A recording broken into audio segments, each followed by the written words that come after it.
Bienvenidos y bienvenidas a una nueva edición de GPS Mundial con Carlos Murillo. Hoy con el tema de Israel y el Medio Oriente. Pero antes, mi comentario inicial. Me refiero a la consolidación del autoritarismo en Nicaragua. No solo por las acciones que en los últimos años ha adoptado el gobierno Ortega Murillo, sino por dos proyectos de ley que hay en este momento en conocimiento de la Asamblea Legislativa. Uno es un proyecto que contempla la cadena perpetua por delitos de odio. La intención es reprimir adversarios considerados agentes extranjeros. El segundo proyecto es la ley reguladora de agentes extranjeros, que busca obligar al registro de representantes o empleados de organizaciones extranjeras para darles seguimiento sobre sus acciones, y contempla sobre todo un hecho grave en mi criterio, que es el de la pena de confiscación de bienes. Sin duda, estos proyectos implican el control sobre todas las actividades no avaladas por el régimen y, desde mi perspectiva, constituyen un camino primero a la permanencia en el poder del actual régimen Ortega Murillo más allá del 2021. Recordemos que las elecciones son el 7 de noviembre de 2021, pero también se trata de la consolidación de un régimen autoritario que sin duda es más represivo que el de Somoza a inicios del siglo pasado. Hay que darle seguimiento al tema de Nicaragua, lo cual es una preocupación importante en ese sentido. Ahora continuamos con el comentario sobre los 5 temas internacionales de relevancia. El primer tema internacional de hoy se refiere a Azerbaiyán y Armenia. Se trata de un conflicto de larga data con repercusiones geopolíticas no solo en la región del Cáucaso, y ahí permítame analizar estos detalles, porque cuando nos referimos a la región del Cáucaso tenemos que verla tanto desde la perspectiva europea, con una larga relación de siglos, sino también hay que entender las repercusiones para el caso de Rusia y Turquía. Es una región clave también para los países de Asia Central. En las últimas semanas, como lo han informado los medios de prensa internacionales, ha habido un aumento en las tensiones. Una vez más, hay ataques armados entre estos dos países en una región altamente compleja, conflictiva, por la cantidad de regiones que hay, de regiones administrativas, de países. Son aspectos que hay que tener en cuenta, y sobre todo porque se trata el caso de Nagorno-Karabaj. Armenia entonces es un pueblo indogermánico de religión cristiana, tiene su propia iglesia ortodoxa, pero es una iglesia cristiana, y los azerbaiyanos son un pueblo turcomano y musulmán. Es uno de los conflictos más antiguos del mundo. Dos repúblicas exsoviéticas, Armenia y Azerbaiyán, se enfrentan desde hace 3 décadas por un enclave separatista. Se trata de la región de Nagorno-Karabaj. Y ha vuelto a ser noticia alrededor del mundo porque el conflicto se ha recrudecido en los últimos días, a tal punto que algunos se atreven a decir que los países vuelven a estar al borde de la guerra. ¿Qué está pasando y qué papel pueden jugar Rusia y Turquía en este enfrentamiento? Eso es lo que te contamos en este video. En el centro de esta tensión está el control de Nagorno-Karabaj, referencia a la propia región de unos 4.400 kilómetros cuadrados. Internacionalmente, la región de Nagorno-Karabaj se reconoce como parte de Azerbaiyán, un país rico en petróleo y mayoritariamente musulmán, pero la población de esta región es de mayoría armenia y cristiana. En 2019, los mandatarios de ambos países emitieron un comunicado conjunto prometiendo medidas concretas para la paz, algo que no se ha concretado. Bueno, ¿y qué está sucediendo ahora?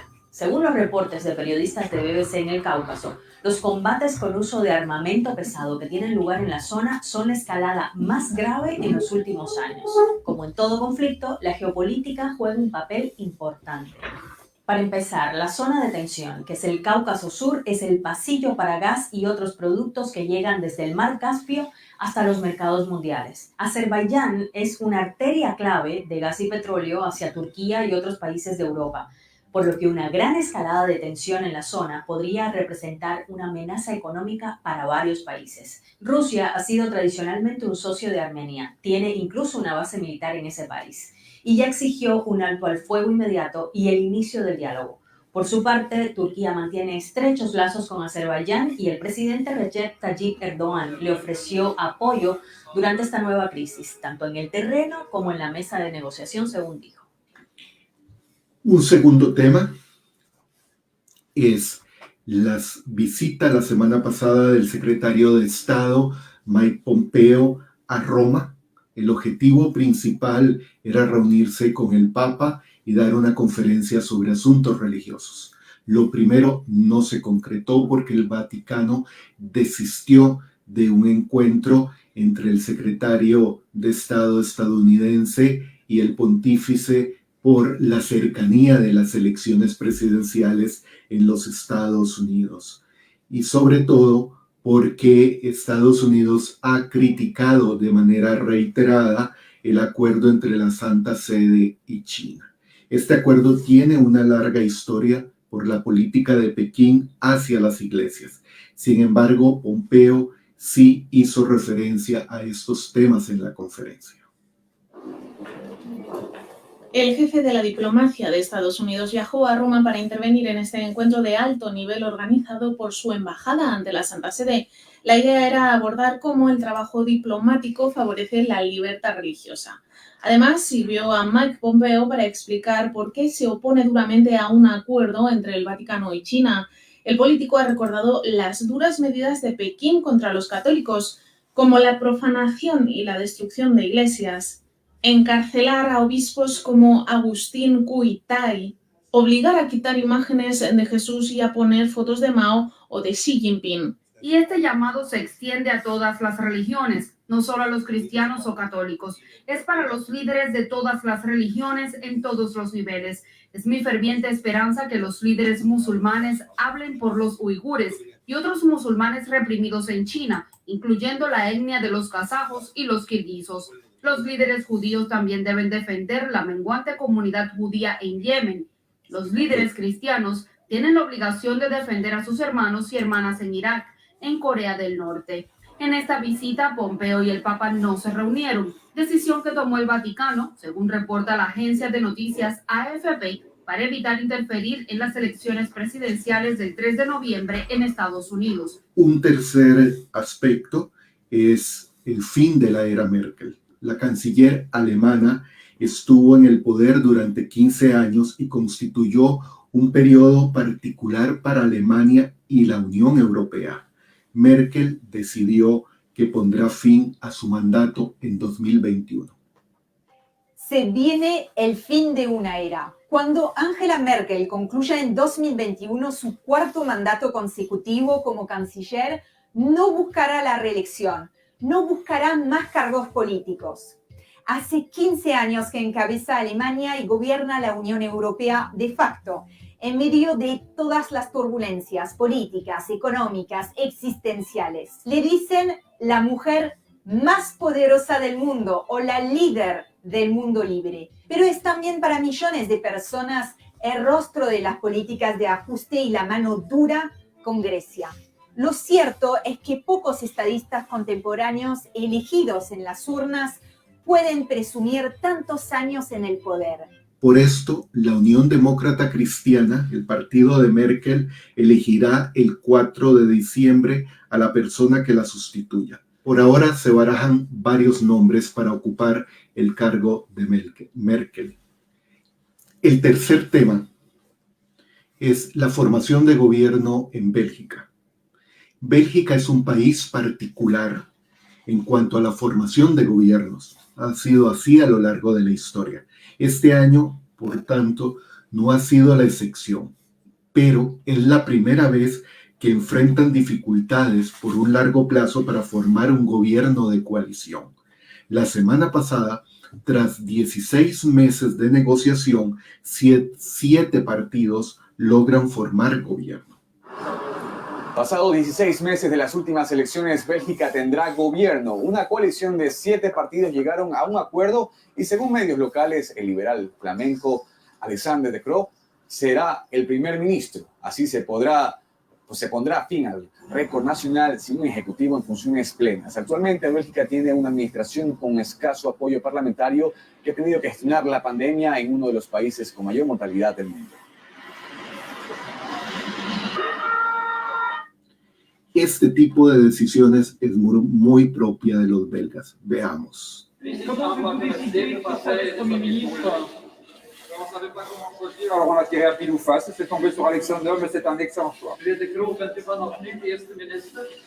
El quinto tema, si bien no es una noticia internacional, no es una controversia internacional, no puedo dejar pasar la oportunidad porque desde hace muchos años le di seguimiento de referirme al fallecimiento de Joaquín Lavado, o más bien Quino. Sin duda, Mafalda y su mundo es genial. En general, sus caricaturas mostraron una perspectiva particular del mundo, pero ninguna como Mafalda. Y a pesar del tiempo, sus afirmaciones parecen ser emitidas hoy. Veamos 7 frases que reflejan la perspectiva de Quino desde la visión de Mafalda o a la inversa.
Sin duda, una genialidad.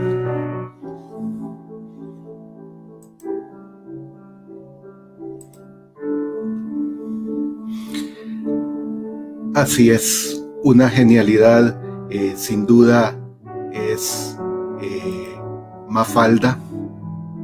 Yo creo que hay que seguir leyéndola y las nuevas generaciones lo harán. Ahora sí, doy paso a la entrevista, teniendo hoy como invitado a Joseph Gabriel, presidente de, y me corregís, Joseph, de B'nai B'rith Costa Rica, una organización no gubernamental filantrópica con proyectos en materia de derechos humanos, de democracia, de libertad religiosa. Sin duda, un proyecto de larga data, pero permitime, antes de darte la bienvenida formal, un video sobre el Medio Oriente. Yo creo que ahí es importante contextualizar un poco de lo que vamos a conversar hoy. Previo a la entrevista, permítame hacer un breve recuento de lo que es la situación en el Medio Oriente en términos geográficos. Es importante tener en cuenta algunas consideraciones. Medio Oriente u Oriente Próximo, depende de cómo lo estemos planteando. Conformado por múltiples países, grupos étnicos, cuestiones religiosas, convergencia de 3 continentes, Europa, Asia y África. Hay que tener en cuenta esos aspectos, muy distinto si lo vemos en perspectiva, siglos anteriores, el Imperio Otomano, o si consideramos la situación en Oriente Próximo o Medio Oriente al inicio de la Primera Guerra Mundial. Un panorama muy diferente al que podemos observar hoy. Al finalizar la Primera Guerra Mundial se firma el acuerdo Sykes-Picot entre Gran Bretaña y Francia y hacen una división del Medio Oriente, lo cual introdujo elementos conflictivos que hoy estamos observando. La posición de Israel frente al Mediterráneo oriental, también como un punto de convergencia importante. Duda, una región histórica para la humanidad por la convergencia de las 3 grandes religiones monoteístas. Así que hay toda una larga historia que trataremos de resumir a través de una aproximación en la entrevista. Si hay una palabra que puede definir al Medio Oriente, es inestabilidad o volatilidad. Se trata de la zona que se ubica entre el Lejano Oriente, muy atractivo para los ingleses, y Europa. Allí en la mitad se ubicaba el Medio Oriente. Formalmente, el nombre fue instaurado por primera vez por el estratega británico Alfred Thayer Mahan en 1902, quien consideró en un artículo en el diario británico National Review el área alrededor del Golfo Pérsico como Oriente Medio. Esa es la introducción y bienvenido, Joseph. Un placer que hayas aceptado la invitación para conversar sobre un tema que mantiene la vigencia, no solo en este momento con los cambios que ha ocurrido, sino prácticamente durante siglos, ¿verdad? Así que gracias y de nuevo bienvenido. Muchísimas gracias, don Carlos, y un placer, la verdad, estar con usted y dar un poquito de una visión del panorama de la situación actual y el contexto histórico de la región. Sí, gracias. Me gustaría que comenzáramos un poco hablando precisamente de ese contexto histórico, porque no es del siglo pasado, sino de una larga data. Me indicas, ahí tenemos una presentación que elaboraste, me indicas en qué momento querés que la compartamos. Aquí hay un poco la limitación de tenés que indicarme conforme cómo voy pasando, pero yo creo que estamos hablando de una región de una historia milenaria con múltiples actores que convergen en un espacio geográfico relativamente pequeño, pero de gran significación para la humanidad. Correcto. Podemos remontarnos a 3.000 años atrás, pero creo que sería un poco tedioso y muy largo y tema para una conferencia aparte. Pero si nos remitimos básicamente a los últimos 100 o 120 años, en donde podemos dar un contexto que nos trae a la situación actual, podemos hablar de la región de Medio Oriente, de la región de Palestina en particular, que es lo que ocupa en los actuales momentos. Israel y lo que es el conflicto con el pueblo palestino, además de incluir a Jordania, que fueron pues parte de la Palestina del mandato británico. ¿A qué vamos con esto? Lo que se conoce como Palestina, primeramente fue un nombre acuñado por los romanos hace casi 2000 años atrás, para tratar de erradicar cultural y físicamente al pueblo que habitaba originalmente, que eran los judíos en Judea, por eso es que se origina el nombre, y fueron expulsados y destruido el templo de Jerusalén hace 2000 años, en el año 70, después de la Era Común. A partir de esos años, ese territorio pasa a llamarse Palestina y pasa pues a ser incorporado sucesivamente a los diferentes imperios y civilizaciones que tomaron posesión de esa tierra. Si nos remontamos, como dije, hace 120 años atrás, tenemos al Imperio Otomano, que dominaba gran parte de la zona geográfica de lo que conocemos como Medio Oriente. Y el Imperio Otomano, con el tema específicamente del territorio palestino, Palestina pertenecía a lo que era la provincia del sur de Siria. Habían, por supuesto, habitantes locales de religión musulmana y presencia también de población judía, que a pesar de la expulsión de los judíos después de la destrucción del templo, siempre hubo presencia en la tierra de Judea, en Palestina. A raíz de los movimientos nacionalistas del siglo XIX, en Europa principalmente, y por fenómenos del antisemitismo, también surge nuevamente formando un movimiento político, el sionismo. El sionismo es un movimiento político que surge como un movimiento nacional y simplemente del deseo de retornar al pueblo judío a su tierra ancestral, a la tierra de Israel, que es lo que conocemos hoy en día, que en ese momento pues era Palestina.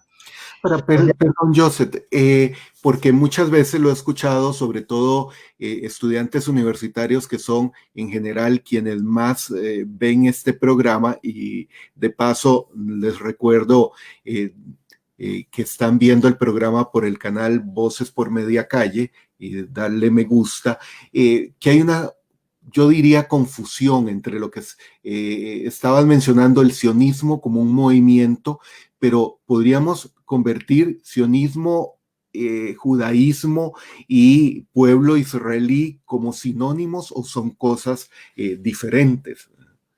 A ver, todo está interrelacionado, pero el movimiento sionista, Sion, el vocablo que deriva en el nombre de sionismo, Sion es una de las 7 colinas de Jerusalén. Entonces, el movimiento sionista surge a finales del siglo XIX como un movimiento político. Siempre existió el anhelo de volver a Sion del pueblo judío, es decir, que no se puede separar el pueblo judío del sionismo, pero el sionismo como movimiento político reivindica el deseo de volver a la tierra ancestral de los judíos. Y no surge como un movimiento religioso, sino, nuevamente repito, como un movimiento político, en donde busca que el pueblo judío vuelva, y es así que empiezan a volver colonos, vamos a llamarlos judíos, a partir del último cuarto del siglo XIX, y se empiezan a formar ciudades, se compran terrenos para formar colonias, para formar ciudades, y se empieza a desarrollar ese territorio. Como resultado de eso, también población árabe musulmana, sobre todo, empieza también a migrar a esa tierra. Como resultado de la Primera Guerra Mundial, y es ahí donde podemos poner ya parte de la presentación que le envié, como resultado del final de la Primera Guerra Mundial, el Imperio Otomano es derrotado y es desaparecido. El Imperio Otomano pues desaparece como tal y queda pues formado Turquía, y las potencias aliadas, que son las que finalmente obtienen la victoria en la guerra, se reparten los territorios del antiguo Imperio Otomano y algunos otros más. Básicamente, Gran Bretaña y Francia reparten estos territorios y en su gran mayoría dan formación a los países de esa región que conocemos hoy, como por ejemplo Irak, el Líbano, Siria, y queda la Palestina del mandato británico, que posteriormente es dividida, podemos pasar a la siguiente diapositiva, el Tratado de Sèvres y toda una serie de tratados que dan forma definitiva, de manera geográfica, a lo que prácticamente conocemos hoy la conformación geográfica del Medio Oriente. El Tratado de San Remo específicamente establece el territorio de Palestina para el mandato británico. Ya el gobierno de Gran Bretaña en 1917 emite lo que se conoce como la Declaración Balfour. El primer ministro Balfour en ese momento emite una declaración en donde ve con buenos ojos el establecimiento de un hogar nacional judío en la Palestina histórica. Entonces, a raíz sobre todo del Tratado de San Remo, que es creo que la siguiente diapositiva. Ese es perdón, creo que se interrumpió la comunicación de Joseph. Sí, otro de los tratados. Ajá. Tratado de Lausana, el siguiente, ya es el que conforma el mapa de la derecha, era todo el territorio original que se llamaba Palestina. Lo que en ese momento era Transjordania, a raíz de la conferencia de San Remo, el mandato británico le otorga como agradecimiento a la familia hashemita, oriunda de Arabia Saudita, el territorio que hoy es conocido como Jordania. Entonces, el territorio de Palestina queda dividido, pues, en un casi 70% para el nuevo reino de Transjordania, que posteriormente va a ser Jordania, y el 33% queda definitivamente establecido a partir de 1922 como el mandato británico de Palestina. O sea, eso significa que en el fondo la división geográfica que observamos en este momento, más que una decisión de los distintos pueblos en el Medio Oriente, es una decisión que la toman casi que entre Londres y París. Inicialmente sí, a raíz del Tratado de Sykes-Picot que usted mencionaba antes, se dividen literalmente los territorios, pero a raíz de varios tratados y la conferencia de San Remo, es la Liga de las Naciones que da la legalidad del establecimiento de lo que es el mandato británico, el mandato francés, sobre los territorios previamente repartidos a raíz de la finalización de la Primera Guerra Mundial. Entonces, a partir de los años 20, pues sigue un crecimiento poblacional, tanto judío como básicamente musulmán, en el territorio palestino, que comienza también a generar choques cada vez más frecuentes, pues no solamente antagonismo, sino choques. O sea, choques étnicos, deduzco, estamos teniendo algún problema con la comunicación, porque Joseph nos está hablando no solo de 25.000 kilómetros cuadrados, Ajá. La mitad de Costa Rica.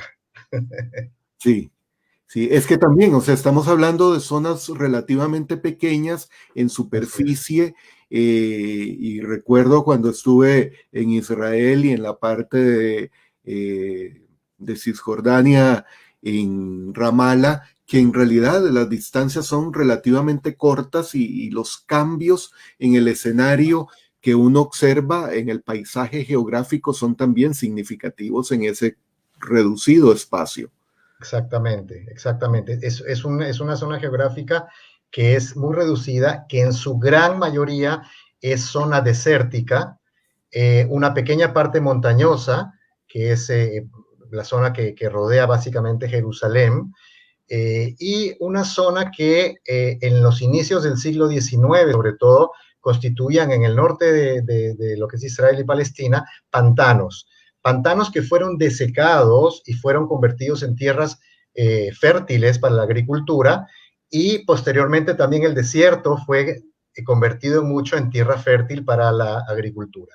Es decir, que las condiciones geográficas no eran las más favorables y no son realmente las más favorables, pero se ha logrado revertir en mucho esa situación y eso también es parte de lo que podemos hablar posteriormente. Pero siguiendo un poco con el tema del desarrollo del mandato británico y los conflictos y los choques que hubo entre la población judía y la población musulmana, llevó a que hubieran varias propuestas de partición, en donde podemos pasar al siguiente mapa. Bueno, esto es volviendo un poquito al establecimiento de lo que es en naranja oscuro, Jordania, la actual Jordania, y la parte izquierda más clarita, lo que fue el mandato británico sobre Palestina. Hubo varias comisiones de las naciones, de la Liga de las Naciones e internacionales que sugirieron planes de partición bajo diferentes modalidades y según concentraciones poblacionales en el territorio para poder llegar a una solución de conformar eventualmente un Estado judío y un Estado árabe. Año 36-37 es de las más famosas comisiones, la comisión Peel, que finalmente no llegó a nada, pero que con el transcurrir de los años y a raíz de también la finalización de la Segunda Guerra Mundial, donde el Imperio Británico finalmente queda, podemos llamarle, y usted me corregirá, don Carlos, desmembrado y finalmente en una situación de postración, en donde ya los antiguos territorios del Imperio Británico son entregados a manera de independencia a la India, a Pakistán y una cantidad de territorios. Y de los últimos territorios que quedan bajo dominio inglés es el mandato británico de Palestina. Gran Bretaña finalmente le encarga a las Naciones Unidas, ya en este momento eran las Naciones Unidas como las conocemos hoy en día, a que diriman y den una solución definitiva al tema del mandato británico. Los choques y los conflictos se sucedían ya con mucho mayor frecuencia y Gran Bretaña tenía la intención de retirarse definitivamente del territorio de Palestina. Fijó la fecha del 15 de mayo de 1948 para el retiro definitivo. Y es así de que llegamos al plan de partición de la ONU del 29 de noviembre de 1947, donde se establece la partición del territorio del mandato británico en dos estados, uno para la población judía y otro para la población árabe. Para el territorio del nuevo Estado judío representaba el 55% del territorio y para el nuevo Estado árabe el restante 45%. Aquí hay que rescatar algo muy importante porque a raíz de la aceptación de la resolución 181, que es la partición de Palestina, ambas poblaciones, la musulmana y la árabe musulmana y la judía, toman actitudes totalmente diferentes.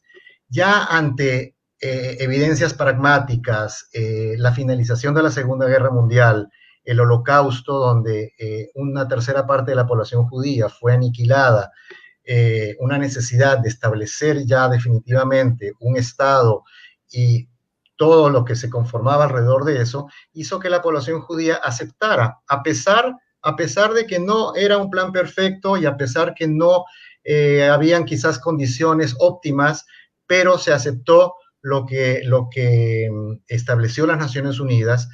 Inclusive las Naciones Unidas declaraba Jerusalén como territorio internacional bajo un gobierno internacional, valga la redundancia. A pesar de eso, y ser Jerusalén el centro y el corazón del pueblo judío, pues fue aceptado por la población judía en ese momento en el mandato británico. La actitud contraria fue la población árabe, donde no aceptaron, no solamente que no se conformara un Estado árabe, sino de que no quisieron que se conformara tampoco un Estado judío.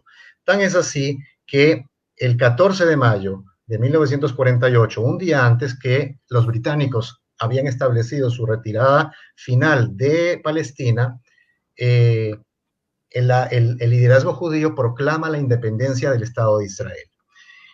Este acto, por supuesto, reconocido y vamos a llamar legalizado por las Naciones Unidas, cuyo acto es reconocido como Israel como un Estado, pues al día siguiente de la declaración de independencia, 5 países árabes, más 2 que no tenían frontera con el nuevo Estado, se enfrascan en una guerra y atacan el nuevo Estado de Israel. Desarrollos más, desarrollos menos, Israel sale victoriosa de esa guerra, por supuesto, tomando territorio y alterando significativamente lo que la partición de la ONU había establecido, pues por guerras defensivas. Ahora bien, esta guerra lamentablemente es un punto de inflexión en la historia de la región, donde una gran cantidad de población árabe palestina, es convertida lamentablemente en refugiados. Y ahí es donde empieza el drama de los refugiados palestinos. De igual manera, y en contraparte, en casi 1 millón de habitantes judíos que poblaban más de una decena de países árabes alrededor, y que fueron expulsados también en el transcurrir de los pocos años de sus países, vivido pues 1000 o más años, con ninguna posesión que pudieran ellos rescatar. Muchos fueron absorbidos por el nuevo Estado de Israel y otros migraron pues a otros lugares, ¿no? Ahora, Joseph, una cuestión conforme te oigo, porque el planteamiento está muy en términos de judíos árabes y en algún momento árabes palestinos, o sea, que no necesariamente los palestinos son árabes en términos de grupos étnicos, sino que estaríamos hablando de diversidad de grupos étnicos, porque escuchaba a un dirigente de Palestina en Ramallah decir que había desconfianza también del pueblo palestino, no solo hacia el pueblo judío, sino hacia el pueblo árabe. Claro, aquí se mezclan muchas cosas, realmente. El pueblo árabe palestino, en su gran mayoría, es producto de migraciones que vinieron de Siria, que vinieron de Egipto y de distintos lugares, desde ya principios del siglo XX. Inclusive hay pues una serie de rivalidades y conflictos dentro del mismo mundo árabe musulmán.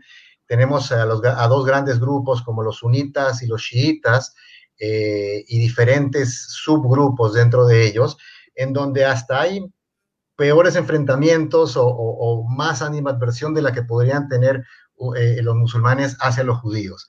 Esa es una historia también que podemos desarrollar en el capítulo, porque es fascinante realmente, ¿no? Sí. De todas maneras, el tema de los refugiados palestinos es un drama, es una tragedia que surge a raíz de la guerra de 1948 y el establecimiento del Estado de Israel y la negativa de establecer un Estado árabe palestino por los demás hermanos árabes. Yo pongo hermanos árabes entre comillas muchas veces porque, como usted mencionaba hace un momento, el tratamiento hacia los árabes palestinos ha sido en muchos países donde no han sido aceptados y no han sido absorbidos, como sí fueron, por ejemplo, los judíos en Israel o en diferentes países, y fueron mantenidos como refugiados. Y estamos hablando de casos en el Líbano, estamos hablando de Siria, estamos hablando de Jordania, y muy especialmente en el mismo territorio de Palestina. A raíz de la guerra del 48, Jordania es quien toma posesión de lo que hoy conocemos como la Cisjordania, o lo que eventualmente vendría a conformar un Estado palestino del que tanto se está hablando. Claro, creo que eso está en una de las imágenes posteriores, ¿verdad? Correcto, podemos pasar. A raíz de la guerra del 48, por el establecimiento de la independencia de Israel, surgen una sucesión de guerras y conflictos entre Israel y el mundo árabe en general. Tenemos, por ejemplo, la guerra de 1956 del Sinaí, y tenemos la guerra de los 6 días en 1967. A raíz de esa guerra, que también marca un punto de inflexión muy importante en la región, Israel logra una victoria contundente en literalmente 6 días frente a los ejércitos de Egipto, Siria y Jordania. Hasta ese momento, hasta 1967, Jordania tenía la posesión de Judea y Samaria, o lo que es la Cisjordania. Nuevamente, lo que se discute hoy en día de la conformación de lo que vendría a ser el futuro Estado palestino. Jordania mantuvo a la gran mayoría de la población árabe palestina como refugiados en esos territorios. Nunca declaró un Estado árabe, y más bien todo el conflicto árabe-israelí hasta ese momento pasó, a partir de 1967, a irse convirtiendo poco a poco en el conflicto palestino-israelí. ¿Ok? Israel en la guerra de 1967 toma territorios a Egipto, como la península del Sinaí, a Siria, los altos del Golán, y a Jordania, el territorio de la Cisjordania, Judea y Samaria. A raíz de esa guerra, en donde Israel plantea acuerdos de paz o conversaciones para llegar a soluciones con sus vecinos, inmediatamente después de la guerra se reúne la Liga Árabe en septiembre de 1967 y surgen los 3 famosos no. No a la negociación con Israel, no al reconocimiento de Israel y no a la paz con Israel. Entonces quedan estos territorios y el conflicto, pues más bien en una situación en la cual no hay una salida, y va llevando también a que en el año de 1973 se dé la última guerra entre estados, entre Israel y un estado árabe, que es la famosa guerra del Yom Kippur. En 1973, Israel es agarrada de sorpresa en el día más sagrado del pueblo judío, que es el día del perdón, el día del ayuno, en donde todos se reúnen pues a rezar en la sinagoga, y en fin, es una festividad de arrepentimiento religiosa muy importante y quizás la más sagrada para el pueblo judío. En octubre de 1973, Egipto y Siria atacan de sorpresa y finalmente, después de unas 3 semanas de guerra, Israel logra revertir y logra pues una victoria en la guerra, pero a un costo muy, muy alto. Esa guerra realmente fue un enfrentamiento que no solamente agarró por sorpresa a Israel, sino la agarró muy confiada a raíz de la gran victoria que había tenido en 1967. La guerra de 1973, como mencioné, es la última guerra entre el Estado de Israel y algún Estado árabe. A raíz de la guerra del 73, 4 años más adelante, el presidente egipcio Anwar Sadat decide hacer un viaje a Jerusalén para reunirse.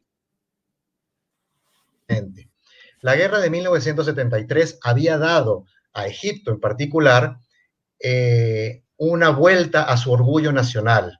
A pesar de que formalmente habían perdido la guerra, ellos sintieron de que o el presidente Sadat había sentido de que le había otorgado a su pueblo un retorno a su dignidad y a su honor, y vendió esa guerra como una victoria frente a Israel. En esa posición, y entendiendo también cómo funciona la mentalidad musulmana, Sadat estaba listo para hacer, en una posición fuerte, según él, la paz con Israel. Entonces, en el año viaja a Jerusalén, y finalmente en el año 1979, en los famosos tratados de Camp David, se firma la paz entre Israel y Jordania, mediada por el presidente Jimmy Carter en ese momento. el conflicto árabe-israelí, como mencionaba antes, pasa a raíz de los tratados con Egipto y a partir de los años 80 a convertirse en un conflicto que es el palestino-israelí. Los países árabes desistieron de entrar en una guerra directa con Israel y ya había surgido en el año 64 la OLP, la Organización de la Liberación de Palestina. Un movimiento terrorista que propugnaba, obviamente, la destrucción de Israel, y fueron surgiendo a partir del año 80 movimientos como el Hamas, movimiento terrorista que conocemos hasta el día de hoy, y empezó a surgir también una reivindicación del mismo pueblo palestino de encontrar la manera de formar un Estado, etcétera, etcétera. Lo que pasa es que el famoso escritor israelí Amos Oz mencionaba una dicotomía y una contradicción en la actitud de los palestinos. Una de por sí muy legítima, que es la reivindicación de derechos nacionales y de poder conformar un Estado como cualquier otro pueblo. Pero por el otro lado, la forma de hacerlo, no de querer solamente constituir un Estado, sino de destruir al vecino, que en este caso es la eliminación del Estado de Israel. La Carta Fundacional y la Constitución de la OLP y de Hamas y de otros grupos radicales y terroristas propugnan la destrucción del Estado de Israel. Entonces, surgen estas dos contradicciones y dicotomías en donde llegan hasta el día de hoy, en donde no hay una resolución franca de el conflicto palestino-israelí.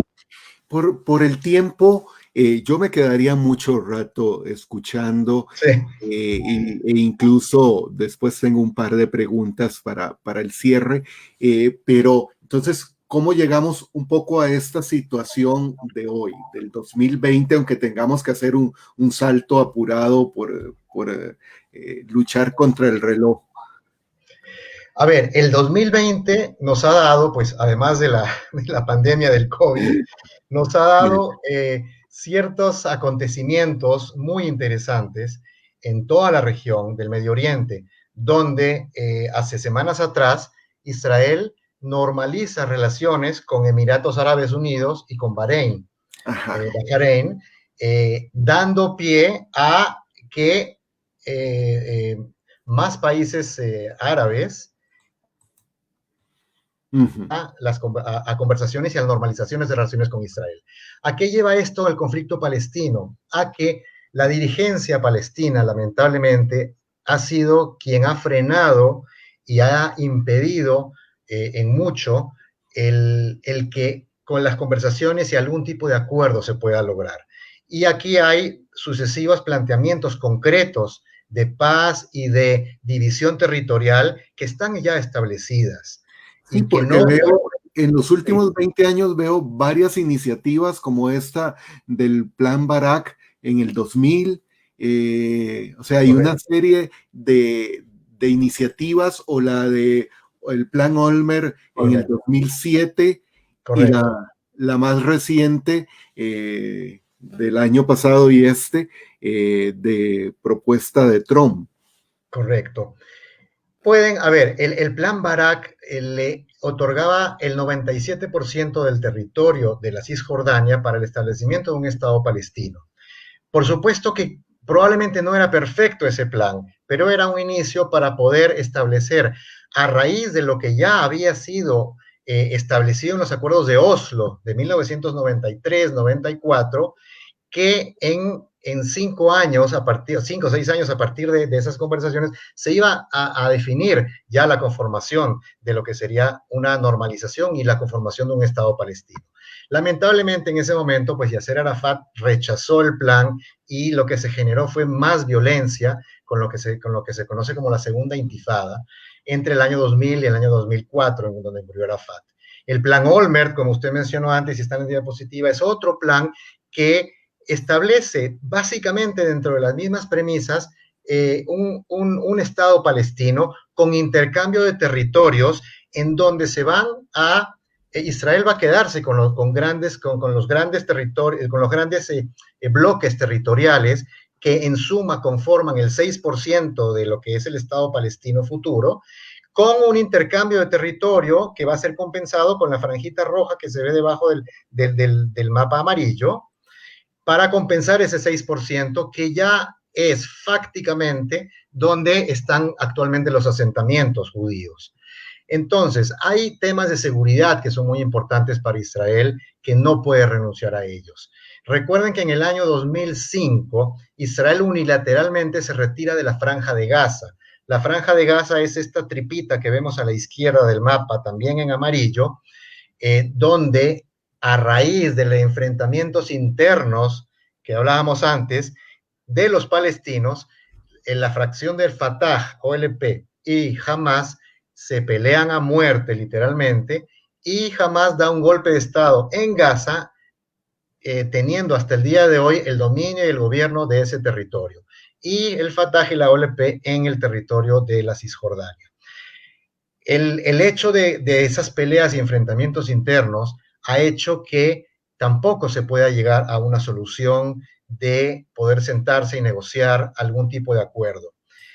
Y siendo pragmáticos, el tiempo pasa y esto va jugando en contra del pueblo palestino.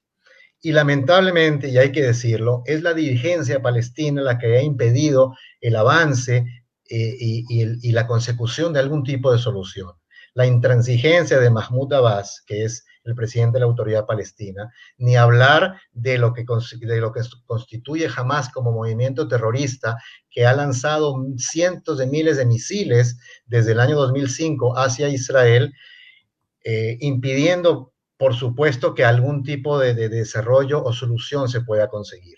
El plan Trump lo que vino a traer es una propuesta mucho más pragmática de lo que es la conformación geográfica de la zona.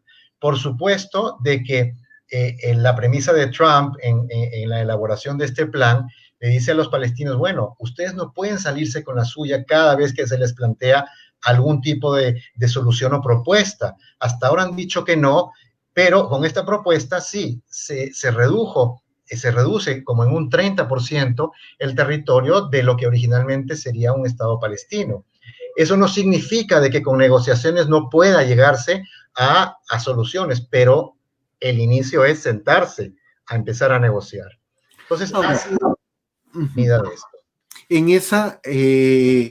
En ese escenario, porque yo creo que se nos queda, ya no tenemos mucho tiempo, se nos queda toda la situación de las relaciones de Israel con otros países claves europeos, Turquía, Rusia, y tendremos que ver cuándo podemos volver a conversar.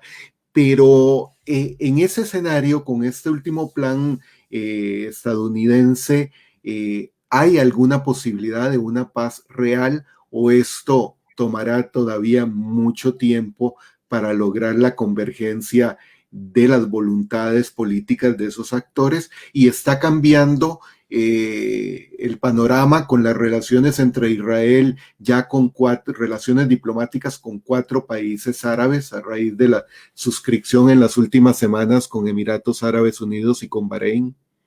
Correcto. La mejor prueba de que es posible la paz es de que se hizo un tratado con Egipto, que ya tiene más de 40 años, se hizo un tratado de paz con Jordania en el año 1994, se hicieron en menos de un mes firmas de acuerdos con los Emiratos Árabes y con Bahrein, y pareciera que hay en fila más países que quieren normalizar las relaciones con Israel.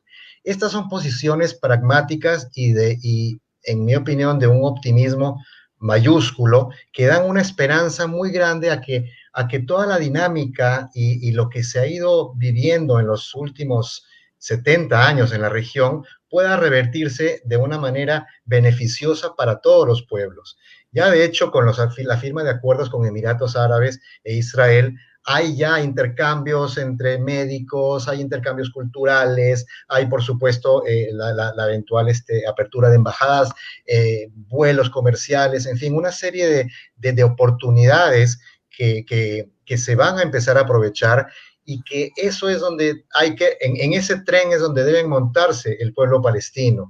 La dirigencia, en lugar, digamos que no vaya a aprobarlo o que tenga reservas, pero la dirigencia palestina está condenando y llama traidores a quienes están queriendo normalizar una relación con Israel. Había un acuerdo tácito en la Liga Árabe de que no se podían normalizar relaciones con Israel si primero no se establecía un Estado palestino. Y esto data del año 2000, 2002, si mal no recuerdo. Esto se está empezando a romper. Y los países árabes, sobre todo los países sunitas, hablábamos antes de chiitas y sunitas, el chiita está representado por Irán principalmente, que tiene un conflicto muy grande, no solamente con la región, sino con todo el mundo occidental. Y ahí está el enfrentamiento con Estados Unidos y con Donald Trump a raíz de todo el tema nuclear en mucho. Pero Irán tiene un plan de dominio de la región y tiene aliados en Irak. Prácticamente Irak está bajo dominio chiita, Siria y Líbano. Es un corredor que va desde Irán hasta el mar Mediterráneo, pasando por esos 4 países de influencia chiita de Irán.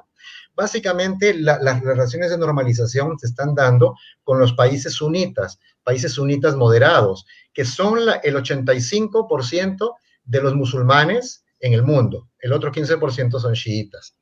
Entonces, el panorama luce muy alentador.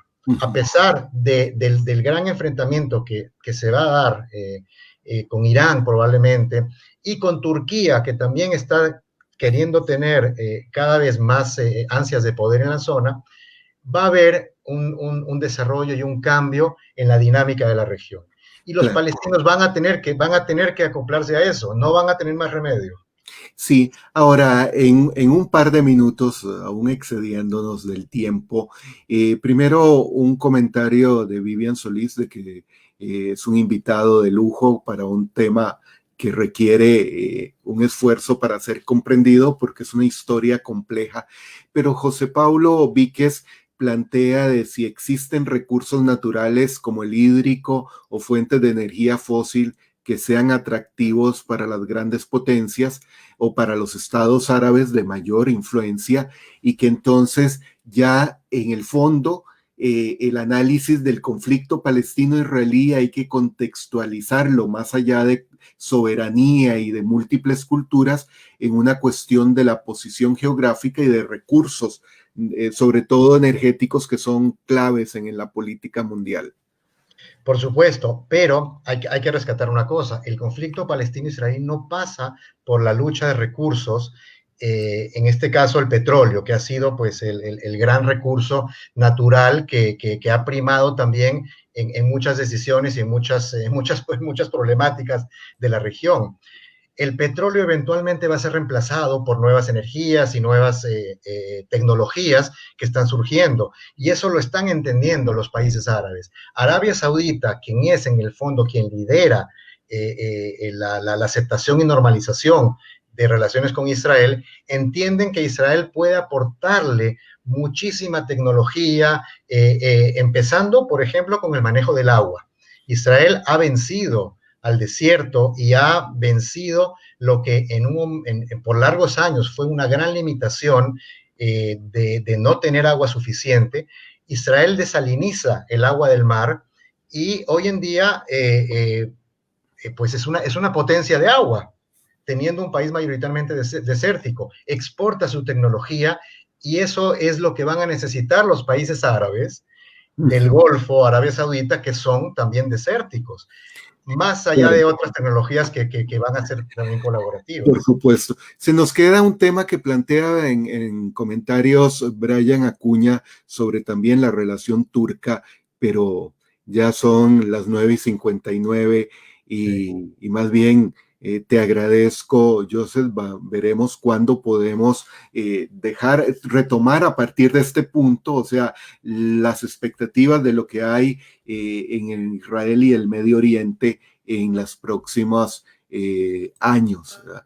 En ese sentido, yo creo que hay que analizar también la cuestión a mayor profundidad de los recursos hídricos, así que espero que podamos contar con la presencia tuya antes de fin de año. El problema es que el mundo gira tan rápido y todos los días aparecen nuevos temas y la agenda se llena, ¿verdad? Por ahí.